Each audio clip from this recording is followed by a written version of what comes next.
Hey there folks, Tempest here bringing you another audio commentary. Today I'm going to be doing game 2 between Grubby and Des, and I've actually been told what his name means. Now apparently it's DESNODESNODAARD or something, and he's a famous Dutch criminal from ancient lore or something. I can't quite remember actually, but as I've said before, it's a random versus random game. Des here has gotten Night Elf, whereas Grubby has actually gotten Undead. So Grubby again on sort of the good side of an imbalance, so that's going to be working well for him. But I'm sure we're going to be seeing some sort of interesting game, from him. Grubby going for an altar and crypt first. Obviously, it's undead. You have a choice whether you can go for an altar and a ziggurat first, and then a slightly later crypt, or you can go for an altar and a crypt first. And that really depends on how quickly you want to go and harass, and how quick you want your attack to be, and stuff like that. In this case, Grubby's gone for sort of an all-round build where you get your altar up a lot earlier than you actually start using it, which is always a bit frustrating, I find. But certainly, it's sort of the best. It's really the best all-round build generally, and I'm going to be going for a 6 acolyte, so we will be scouting. This is on Melting Valley, and meanwhile Des is going for some Ancient of War creeping here. Obviously this camp can be Ancient of War crap, but it is pretty tricky. You do need to have a couple wisps repairing, because well, there aren't many trees here for a start, and also these creeps do a lot of damage.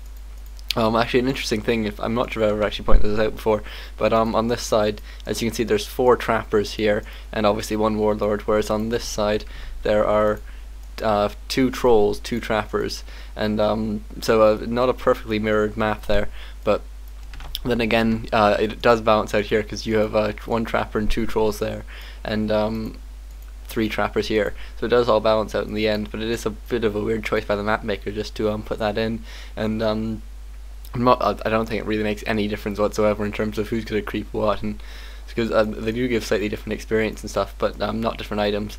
And so a bit of an interesting choice here. But as we can see, Des has gone for an a tavern build, and so we will be seeing something on from him. And Grubby's going for a Dreadlord first. Obviously a really unusual choice. Dreadlords can be okay, just because if you can get those early ghouls around, waste your opponent's TP, and then subsequently just go and harass the wisps, and that can really do a lot of damage. And we'll have to see that's what Grubby goes for. Obviously Carrion Swarm would be an alright thing, but it just costs so much mana, meanwhile Des managing a detonate off there and getting off the Dreadlord. But meanwhile we do have a Goblin Alchemist out first for Des, so really interesting playing by both sides here. Going for Chemical Rage first, which is actually going to be quite good against that Dreadlord, because it's going to mean that he can run away quickly if he's in danger of being surrounded. And Alchemist quickly creeping out this first. I guess he's decided to creep out this first just so he can have enough archers to creep out this Merc camp safely. But meanwhile, Grubby's going to creep the Merc camp first. Obviously with Sleep, that's just going to mean that he can take out at least one of the units quite quickly, and then with Skeletons as well to tank some of the damage, and tanking some more on Dreadlord. That's going to allow him to creep this out quite effectively, I think. And I'm picking up a Shadow Priest first. Obviously the Death Knight is really just so important for healing for the undead, and so picking up the Shadow Priest is really going to make up a bit of the gap there. And a Claws for the Alchemist, and that's very nice, especially combined with Chemical Rage, because obviously increasing your attack speed is very useful when you have a high damage. Anyways, and Des now going out for this camp here, and I imagine he'll go from this camp onto this Warlord here. And Grubby now going for Vampiric Aura second. That's really not a surprise, because Dreadlord's a bit like the Torn Chieftain in that he just doesn't have enough mana for all of his spells, and you really have to choose an aura and then one or the other, and Sleep is generally the best spell to choose. And Grubby now creeping out some more quite difficult camps here. He did pick up a Pushman Greater Healing and a Mantle of Intelligence. Those are 2 very nice items to have picked up, and obviously Mantle of Intelligence is very important, because intelligence is just so important on the Dreadlord.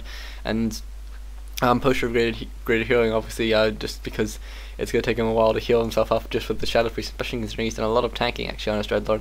I'm not sure if he's meant to do this much tanking, but he puts up on a Tome of Intelligence as well, so some pretty nice items here for Grubby. Obviously, Tome of Experience would have been nicer, but he can't have everything. And meanwhile, Alchemist picking up a Scroll of Beast. That's less good, really. Depends on what Des decides to tech to, but I imagine he will be going Bears at some point, and so he might either decide to sell that or use it early before he does have access to Roar from other facilities. And meanwhile, very close to level 3 here. He should have got level 3. Maybe he must have killed one of those creeps with his... Oh no, sorry, I'm talking bullshit. If he crept that, he would have gotten 3. Sorry, now, meanwhile, Grubby now looks like he's moving towards the other Goblin Merchant. If he tries to creep out this one as well, that could go pretty badly for him. Obviously, getting the 2 wards is very nice, but it looks like Grubby's about to be creep tracked here, and so it could be in a bit of trouble. We'll have to run away from this, I think. That's exactly what he does. He doesn't manage to get the Ogre Magi kill, and that's going to mean that Des is free to come in for it. And obviously, Grubby with no real nuking ability, it's going to mean that he's in a bit of trouble. But Des actually just pulling out these 2 trolls, and I don't think he has actually realised that Grubby's coming in. He was just waiting for his Alchemist to come back before he actually went in for the camp. Grubby, meanwhile, playing very sneakily, managing to pick up the ward and pick up a pendant of energy, sorry, and a boots of speed. So that's going to really, there really are some very nice items there. Grubby using sleep on the Goblin Alchemist just so he can get away in time. And this is very nice play here by Grubby. Obviously, it's not an easy hero to play with. You do sometimes see Alchemist versus Undead, but you really never see Dreadlord versus Elf. And Grubby's tech now just finishing, and I imagine we'll see. I guess a Death Knight second would be sensible, but whether or not that means he's actually going to do it is a completely different thing.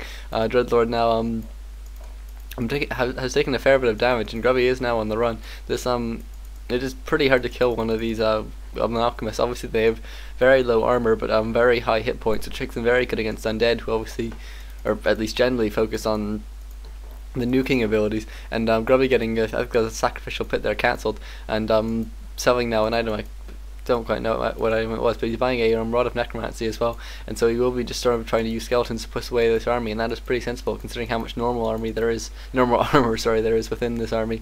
And Grubby not rebuilding that sacrificial pit, but now just taking a tier 3.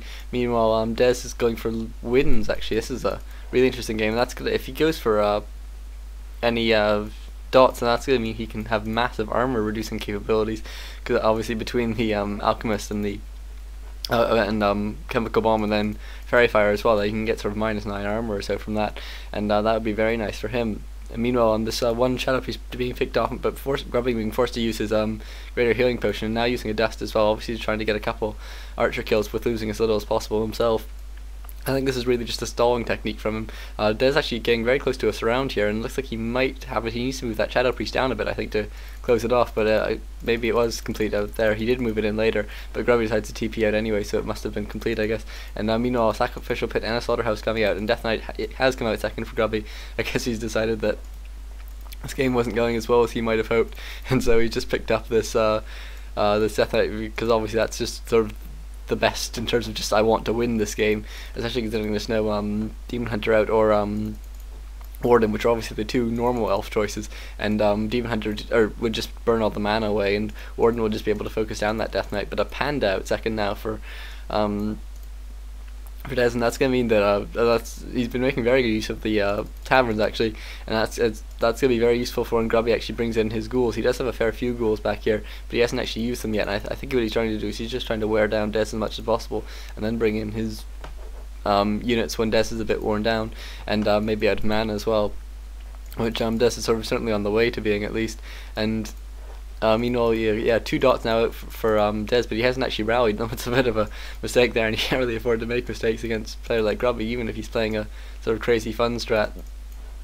And Grubby bringing up a couple more ghouls, but skeletons, but immediately getting one killed, and the other I think is probably just going to go and scout for expansion, but then turns around. I think Grubby's realizing it's not really too likely. Grubby buys a healing potion there. Obviously his Death Knight's very low, and doesn't have any mana either, so he could be in a bit of trouble here. And Death Knight getting hit by a Breath of Fire, and Grubby shot taking a lot of damage, but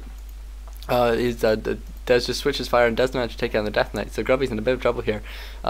He does have all his ghouls now, and he does have a small amount of mana at least, so he could go for some sort of sleeps around if he tried. But yeah, he has gone for sleep on the Alchemist now, but it looks like he's going to go for the Panda, and he might actually get this. Yeah, he looks like he has managed to get this here. And Panda no TP, and TP on the Alchemist though, so he could pass it. He will need to pass it very soon. No, he doesn't pass it. He just lets the Panda die. I guess he decides he'd just rather be here. And meanwhile, Dot's finally being brought in here, and Fairy Fire being used to bring down one ghoul very quickly. Obviously Dot's very effective against ghouls until Destroyers come out, and at that point you really need to get rid of your Dots, because they're just sort of fodder for just sort of lots of free mana for your for your Destros, and that's never a good sign. And you know, Dreadlord now Grubby playing very risky, only at 200 hit points, being moving out to the front, but then being forced to run back, and Grubby losing another goal here. So he is sort of trapped in his base at this point. Des isn't going to be going for any sort of expansion by the looks of things. He's just going to be trying to win this by constant pressure, and actually going for hippo riders by the looks of things, or at least he's going for hippogriffs, and I can only assume he's going to be mounting a couple archers on them, just because Grubby really doesn't have much air capability at this point, and Des just has so much anti-air. And yeah, there's the hippo riders there. So a really interesting unit choice. That's probably the least seen unit. Maybe, I don't know, perhaps Taurens are less seen, but I can't think of any other units which are less frequently seen than hippo riders, just because they're so useless. Like, they cost so much food, they do so little damage. Like, they're gargoyles but terrible, basically. Des now getting caught a bit out of position here. Nice use of sleep, meaning that the Alchemist is sort of trapped, and having to wait to wake up before he can use his TP. And I think Des just sort of a bit caught up in the moment, doesn't attack his Alchemist to wake it up a bit earlier. But you know, this panda was back and was trying to move towards the destroyer, but doesn't, or sorry, towards the Alchemist, but doesn't manage to